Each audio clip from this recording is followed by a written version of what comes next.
kita ni kononnya diperintahkan untuk menyambut Maulid Nabi SAW, dan siapa yang tak sambut, dia dikira telah mengingkari perintah Allah.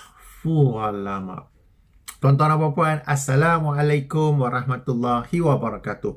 Hari ini saya menerima sebuah video TikTok daripada TikTokers Azza Faradisha yang membicarakan, yang menerangkan terdapat dalil daripada Al-Quran yang memerintahkan kita untuk menyambut Maulid Nabi SAW. Kak Azza ni sebelum ni famous juga, masyhur, but famous for the wrong reasons, di mana beliau menerangkan bahawa terdapat dalil dalam Musannaf Abdul Razak, dalam kitab Musannaf Abdul Razak, dalil bagi akidah Nur Muhammad. Lalu beliau membacakan dalil tersebut dan membuat video, tetapi dalam video tu beliau bukan membaca daripada kitab, tapi daripada beberapa helaian kertas yang nampaknya macam print out daripada internet. Dan beberapa helaian kertas itulah yang dimasukkan sebagai juzuk daripada kitab Musannaf yang telah hilang kononnya, dan telah pun dijelaskan oleh Ustaz Dr. Rozaimi, Ustaz Shihabuddin, bahawa juzuk tersebut atau helaian yang dibacakan oleh Kak Azza ini sebenarnya adalah sesuatu yang palsu, yang dibuat-buat, yang ditulis oleh orang terkemudian. Okey, hari ini beliau muncul pula dengan video TikTok ini. Jadi saya akan mainkan, sama-sama kita dengar. Sesiapa yang ingin tonton, link saya bagi di bahagian description ya. Bismillahirrahmanirrahim. Okey, alhamdulillah. Allahumma shalli ala sayyidina Muhammad. Sebenarnya untuk menyambut Maulid Rasul ini bukanlah satu amalan yang bidah, tapi ini adalah satu amalan yang diperintah langsung oleh Allah Subhanahu Wa Taala dalam surat Al-Quran. Jadi mungkin saudara dia belum jumpa dalilnya, so Kak Azza akan bagi tahu dalilnya mana perintah untuk kita umat Nabi Muhammad ini menyambut kehadiran Rasulullah. Okey, dalam Al-Quran disebutkan Qul bi fadlillah wa bi rahmatihi fabidzalik falyafrahu. Qul, katakan wahai Muhammad, bi fadlillah wa bi rahmatihi, dengan karunia Allah, wa bi rahmatihi, dan juga rahmat daripada Allah Subhanahu wa taala, fabidzalik falyafrahu. Dengan demikian kalian semua dianjurkan untuk falyafrahu, bergembira, menyambut, bergembira dengan kedatangan karunia dan rahmat daripada Allah. Tentu kalian tertanya, siapa yang dimaksud rahmat Allah, karunia dan rahmat daripada Allah? Allah juga inform kepada kita siapa yang dimaksud rahmat itu. Wa ma arsalnaka illa rahmatan lil alamin. Wahai Muhammad, sesungguhnya, mungkin secara ilmu fikah diartikan mengutus, tapi kalau dalam ilmu tasawuf saya artikan wa ma arsalnaka, sesungguhnya tujuan saya menciptakan kamu Muhammad, Allah kata, hanya sebagai rahmat kepada sekalian alam ini. Jadi Nabi Muhammad diciptakan oleh Allah sebagai rahmat kepada kita umat Nabi Muhammad ini. Sebab itu Allah memerintahkan kita falyafrahu. Allah memerintahkan kita untuk bergembira menyambut kehadiran rahmat itu, iaitu Nabi Muhammad SAW. And then Allah kata dalam ayat itu, wa huwa khairum mimma yajma'un. Siapa yang menyambut kehadiran Rasulullah, menyambut kedatangan Rasulullah, huwa khairum mimma yajma'un. Allah kata ini lebih baik daripada apapun yang kalian kumpulkan. Jadi kita siang malam penat kumpul itu tak ada faedahnya. Lebih baik kita happy menyambut rahmat daripada Allah, iaitu kehadiran Nabi Muhammad SAW. Ini kita setahun sekali saja dikatanya bidah. Jadi menyambut Maulid Rasulullah ini bukan sesuatu yang bidah, tapi ini perintah daripada Allah. Sesiapa yang tak menyambut, ini maknanya dia ingkar. At least janganlah kata bid'ah. Kalau tak nak menyambut pun tak apa, tapi at least jangan katakan bid'ah pada orang yang menyambut, sebab ini perintah langsung daripada Allah. Baik, tuan-tuan dan puan, demikianlah videonya. Sedikit cadangan kepada Kak Azza, bila buat video, bila bacakan ayat, bagilah tahu nama surah, nombor ayat, supaya sama-sama kita dapat menyemaknya. ke takut kita semak kemudian menemui tafsiran yang lain? Itu yang pertama. Yang kedua, bila buat video, janganlah duk hayun-hayun kerusi tu. Tu yang bunyi euk, euk, euk. Kalau nak hayun pun tak apa, ambil spray WD-40, spray sikit. Okey. Yang ketiga, di akhir video tu, Kak Azhar berkata siapa yang tak sambut dia ingkar. Kalau tak nak sambut pun tak apa, tapi jangan bid'ah. So, boleh sambut ke, tak boleh sambut ke, macam mana tu? Siapa tak sambut dia ingkar. Kalau ia pun tak nak sambut, tak apa. So, bolehlah ya tak sambut tu. Macam mana ni? Okey, tuan-tuan dan puan-puan, demikianlah video TikTok yang saya dapat hari ini. Sekali lagi, link di bahagian description untuk sesiapa yang mahu menontonnya. Okey, ayat yang dibacakan, yang dijadikan dalil oleh Kak Azhar ini ialah ayat 58 daripada surah Yunus, surah yang ke-10. Saya sendiri telah membuka beberapa kitab tafsir yang masyhur terhadap ayat ini dan saya tidak pula menemui sebagaimana yang didakwa oleh Kak Azhar. Okey, saya buka pertama sekali kitab tafsir Ibnu Katsir. Okey, sebelum itu, ayat 58 surah Yunus ni bicara dua perkara ya. Iaitu karunia Allah dan rahmatnya. Apakah yang dimaksudkan dengan karunia? Apakah yang dimaksudkan dengan rahmat? Yang dengan itu hendaklah kita bergembira kan. Jadi dalam tafsir Ibnu Katsir yang diterangkan bahawa karunia itu ialah hidayah.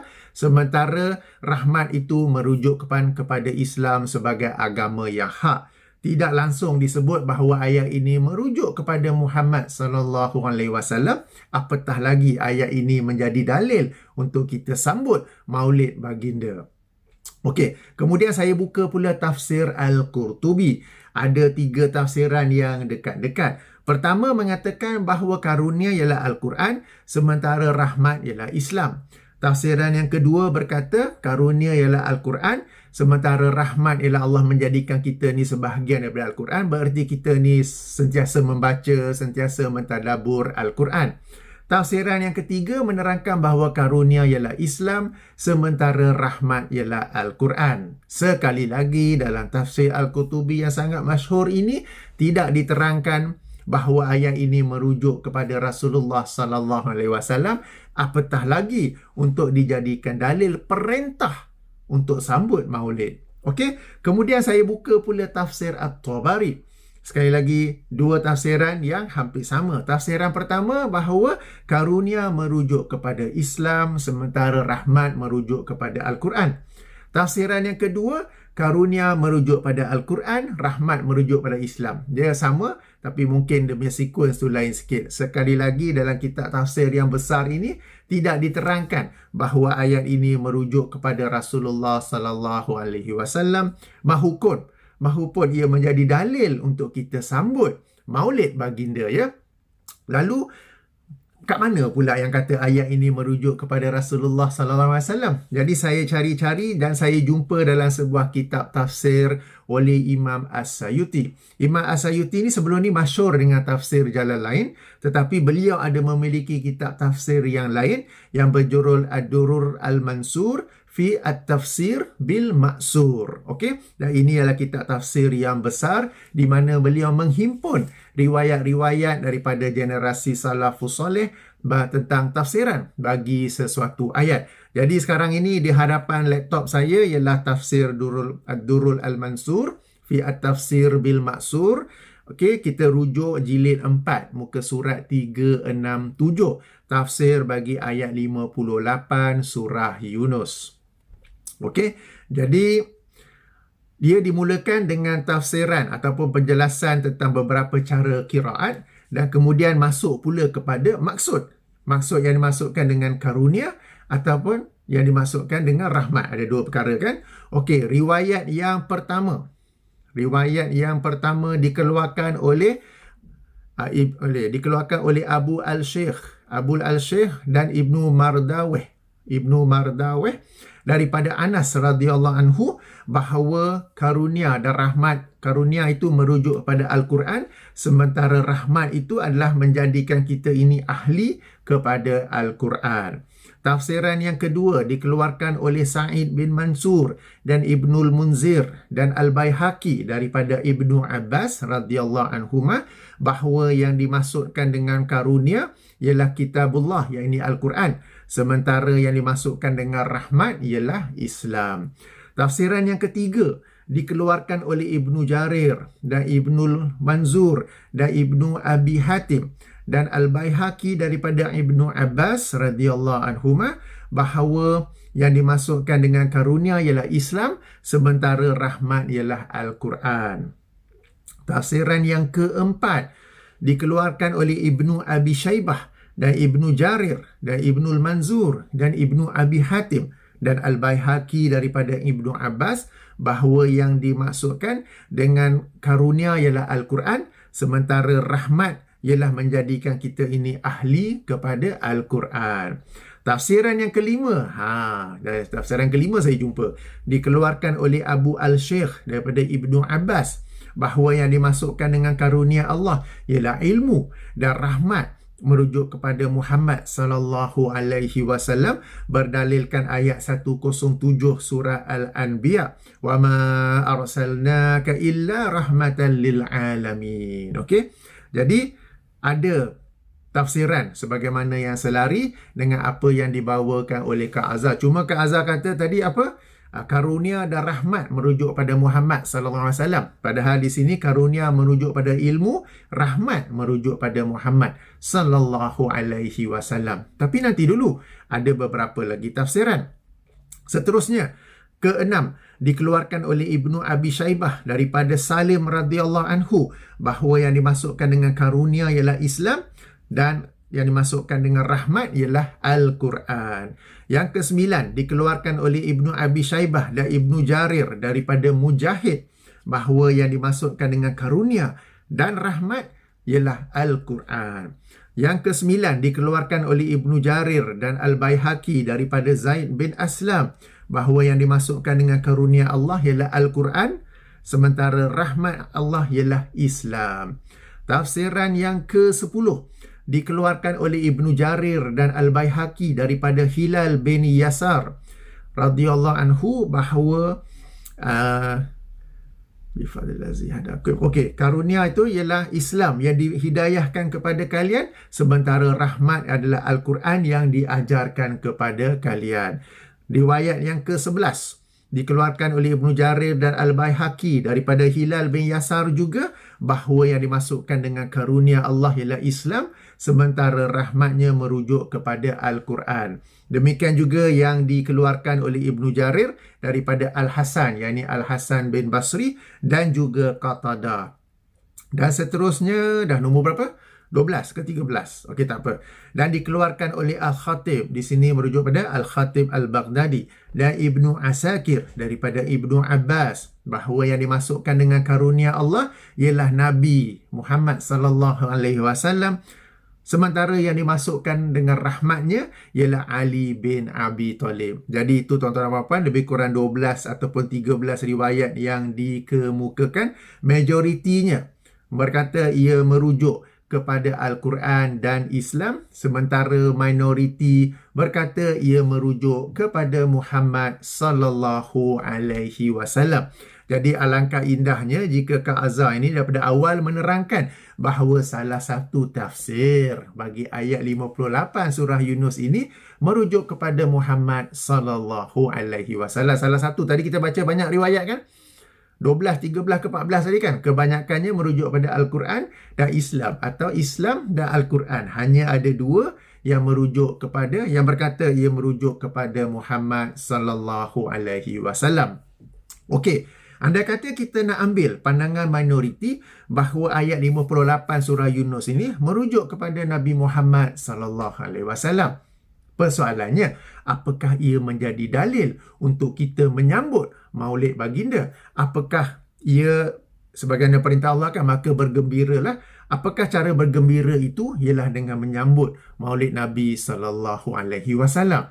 Okey, pertama sekali kita rujuk kepada penjelasan Rasulullah sallallahu alaihi wasallam, sebab baginda ini adalah penjelas Al-Quran sebagaimana dalam surah An-Nahl surah ke-16 ayat nombor 44. Bahkan dalam surah An-Nahl, surah yang sama, ayat nombor 64, dijelaskan, kalau dikatakan kalau kita ni berselisih tentang sesuatu ayat, maka rujuklah kepada penjelasan Rasulullah sallallahu alaihi wasallam. Di sini kalau kita semak baik dalam hadis-hadis yang sahih, hasan mahupun dhaif, tidak akan kita temui bahawa Rasulullah SAW ada menjelaskan bahawa ayat ini merujuk kepada perintah sambutan maulid. Tidak ada, ya.